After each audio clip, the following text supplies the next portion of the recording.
May I have your attention, please? नमस्कार, स्वागत है आपका। आज अपन पढ़ेंगे मेटल एंड नॉन मेटल के अंदर सेकंड पार्ट रिएक्टिविटी सीरीज। ठीक है,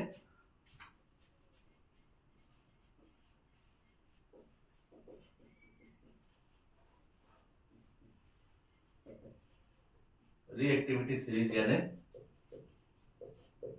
सक्रियता श्रेणी। ठीक है, सक्रियता श्रेणी का मतलब है उनकी क्रियाशीलता के आधार पर कौन अधिक क्रियाशील है, कौन कम क्रियाशील है। ठीक है, तो अब देखो क्रियाशीलता के आधार पर अपन पढ़ेंगे। सबसे पहले जैसे सर्वाधिक क्रियाशील कौन सी है, पोटेशियम। उसके बाद में कौन सी धातु आती है अपन के,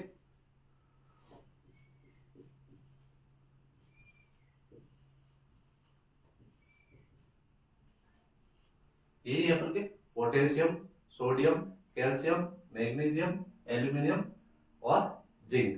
ठीक है, फिर अपन के लेड, हाइड्रोजन। ठीक है, लेड और हाइड्रोजन। और फिर अपन के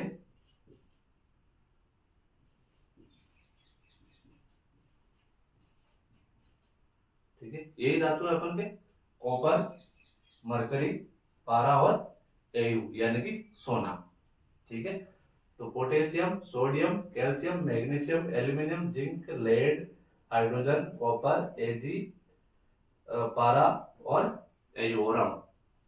ठीक है, इसको ऐसे याद ना हो तो ऐसे भी याद कर सकते हैं आप। कहो ना काजी मांगे आलू जनाजा फिर प्रभु ए क्यों आज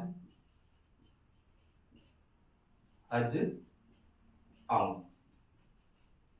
ठीक है, कहो ना काजी मांगे आलू जनाजा फिर प्रभु है क्यों आज हज आऊं। ठीक है, ये रहेगी इसकी क्रियाशीलता। इस प्रकार सबसे अधिक क्रियाशील कौन है अपन के, अधिक क्रियाशील, और ये अपन के सबसे कम क्रियाशील, कम क्रियाशील। ठीक है, ये है अपन के रिएक्टिविटी सीरीज। ठीक है, नेक्स्ट है अपन के metal and non metal react. Metal and non metal react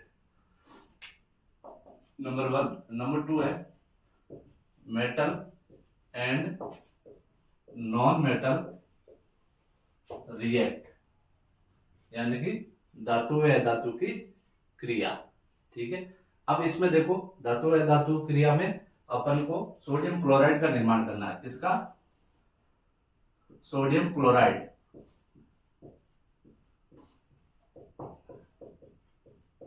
यानी कि NaCl। इसमें सोडियम धातु है और क्लोरीन क्या है, ए धातु है। ठीक है, तो सोडियम कितने नंबर पे आता है भाई अपन के, 11 नंबर का धातु है। ठीक है, तो ये ले लिया अपन ने सोडियम। ठीक है, और क्या लेना अपन को, क्लोरीन लेना। ठीक है, सोडियम और क्लोरीन। ठीक है, इसका अपन को ये हमेशा क्या करेगा, इलेक्ट्रॉन को क्या करेगा, त्याग करेगा। ठीक है, और ये हमेशा क्लोरीन क्या करता है अपन के, इलेक्ट्रॉन को ग्रहण करता है। ठीक है, तो ये होता है अपन के। अब देखो सोडियम कितने नंबर पे है, 11 नंबर पे। हमेशा कोई भी धातु का क्या है अपन के, तत्व के अष्टक हमेशा पूरा होना चाहिए। अष्टक पूरा होगा तब क्या होगा अपन के, एक इलेक्ट्रॉन बाहर निकाल दिया तो क्या हो गया अपन के, अष्टक ही बचा है। ठीक है, इसका क्लोरीन का 287 होता है। ठीक है, इसका मतलब लास्ट का अष्टक पूरा नहीं हो रहा है, तो ये क्या करेगा, ये इलेक्ट्रॉन किससे ग्रहण करेगा, इससे ग्रहण कर लेगा।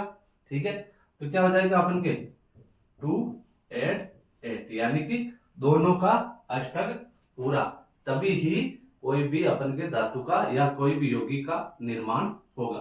ठीक है, तो ये अपन ने बना लिया सोडियम। ठीक है, ये है अपन के क्लोरीन।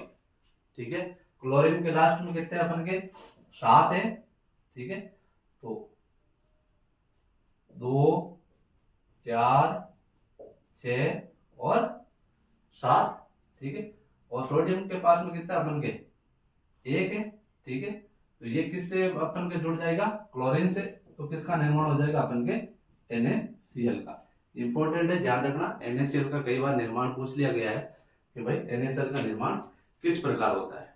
ठीक है, नेक्स्ट है अपन के properties of ionic compound. Number 3, properties of ionic compound. ठीक है, यानी कि किसके रासायनिक गुणधर्म। ठीक है, आयनिक यौगिकों के रासायनिक गुणधर्म। इसमें हमेशा कई बार पूछा जाता है अपन के क्वथनांक और गलनांक के बारे में पूछा जाता है। ठीक है, तो ये अपन ने ले लिया आयनिक यौगिक। ठीक है, ये क्वथनांक और ये इसका गलनांक, क्वथनांक और गलनांक। ठीक है, एक तो देखो कई बार पूछा जाता है, एक तो सोडियम क्लोराइड का, लिथियम क्लोराइड का और कैल्शियम क्लोराइड। और किसका पूछा जाता है अपन के कैल्शियम ऑक्साइड और मैग्नीशियम क्लोराइड, कैल्शियम ऑक्साइड और मैग्नीशियम क्लोराइड। ठीक है, इनका पूछा जाता है हमेशा क्वथनांक व गलनांक। ठीक है, तो अपन देखते हैं लिथियम क्लोराइड वगैरह इनके क्वथनांक व गलनांक के बारे में। ठीक है, सोडियम क्लोराइड 1074, इसका रहेगा 1686, लिथियम क्लोराइड 887 और गलनांक 1600, कैल्शियम क्लोराइड 1045 क्वथनांक और 1900 गलनांक, कैल्शियम ऑक्साइड 2850 क्वथनांक और 3120 गलनांक, और मैग्नीशियम क्लोराइड 981 क्वथनांक और 1685 गलनांक। ठीक है, अब उसके बाद में कई बार पूछ लिया जाता है प्रकृति के बारे में, इसकी इनकी आयनिक यौगिकों की प्रकृति। आयनिक यौगिकों की प्रकृति किस प्रकार की होती है, तो सीधी सिंपल सी बात है कि यदि इनकी प्रकृति पूछ ली जाए, प्रकृति, ठीक है, तो ध्यान रखना है प्रकृति के अंदर हमेशा मजबूत आकर्षण बल के कारण, मजबूत आकर्षण बल के कारण ये क्या होते हैं अपन के ठोस व भंगुर होते हैं, और ज्यादा दाब डाला जाएगा तो ये आपस में क्या हो जाते हैं, टूट जाते हैं। ठीक है, दूसरी चीज कि इनके गलनांक व क्वथनांक क्या होते हैं, का मान हमेशा क्या होता है, उच्च होता है। ध्यान रखना, गलनांक व क्वथनांक का मान उच्च होता है। ठीक है, और ये ठोस अवस्था में विद्युत चालन नहीं करेंगे। ठीक है, और जबकि गलित अवस्था में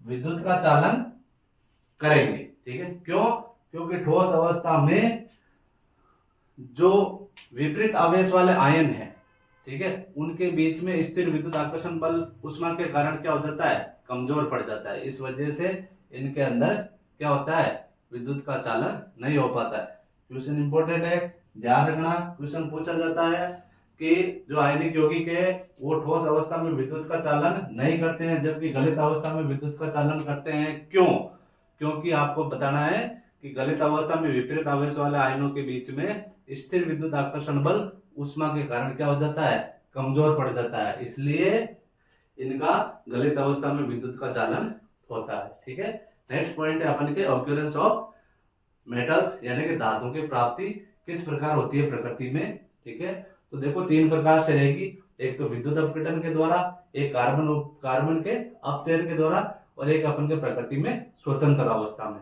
ठीक है, तो क्वेश्चन क्या आता है कि विद्युत अपघटन के द्वारा कौन कौन सी धातुओं को प्राप्त कर सकते हैं अपन। ठीक है, या फिर कार्बन उपयोग के द्वारा किस प्रकार की धातु को अपन प्राप्त कर सकते हैं, या फिर प्राकृतिक अवस्था में कौन सी धातुओं को अपन डायरेक्टली प्राप्त कर सकते हैं। तो सीधी सिंपल सी बात है, ठीक है, कि विद्युत अपघटन के द्वारा पोटेशियम, ठीक है, sodium, calcium, magnesium, aluminium.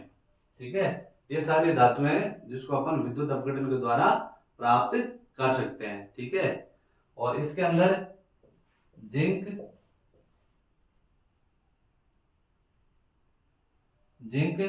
Iron, lead और कौन सी धातु है अपन के, जिंक, आयरन, लेड और कॉपर।